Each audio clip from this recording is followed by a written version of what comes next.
But yeah. Or, like, you know, if you want to support the show, you can buy the hat if you want. But no one ever fucking buys it. It's a cool hat, look. It's so cool, got a logo on it. Comes in different colors.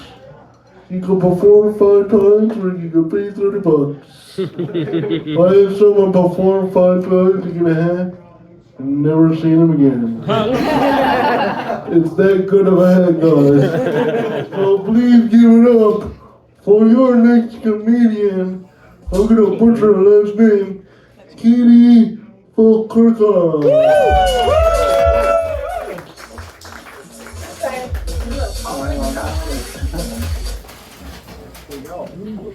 Just saying. I am not just saying.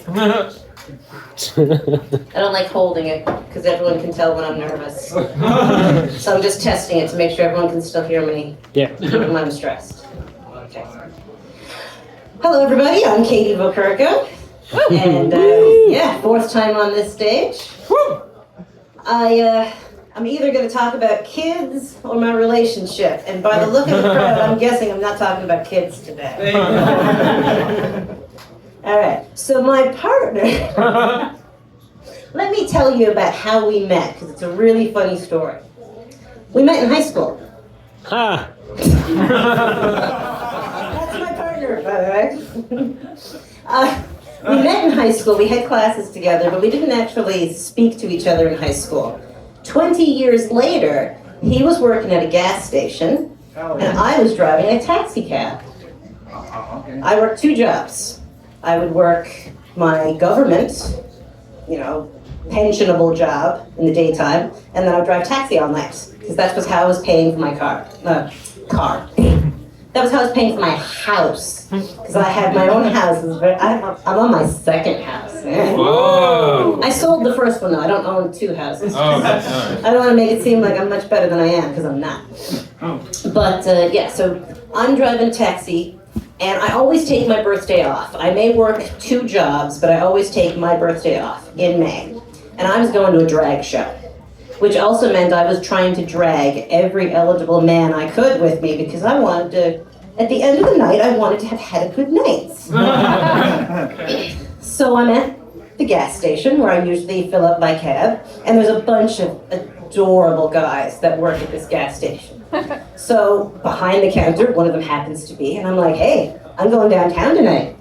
You should come. And he was working.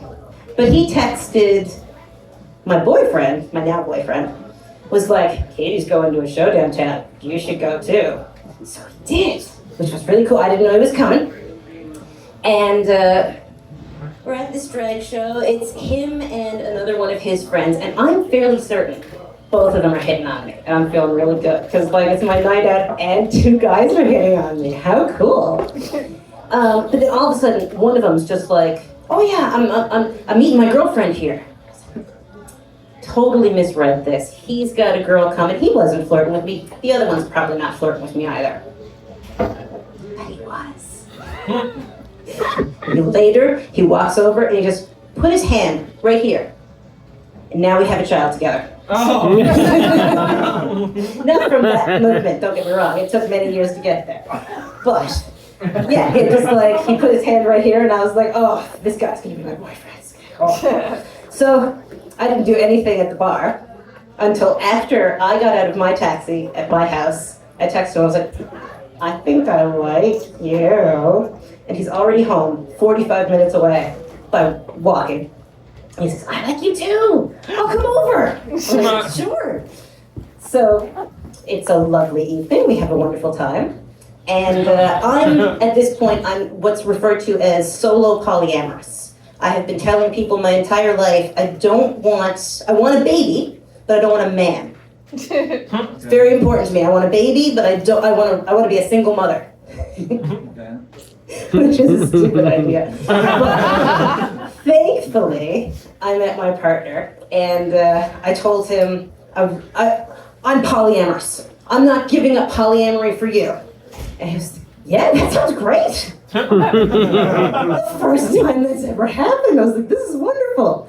Since we've been together, I haven't had any new partners. He's doubled his total. Let me just put that out. And, trying to think where I was going to go next. So we've doubled our partners. And the other thing he said was like, you know, if you want, I can have a vasectomy. I've already got a child. Don't do that. I want to have a baby. So he's like, okay. So he puts off the vasectomy until we've had a child. The one thing, never asks for anything, but the one thing he did ask for is that we should live together before we have a child together. That was almost a deal breaker, but I finally let him move in. And we have a really smart child, and that's the end of my time. So thank you very much, everybody.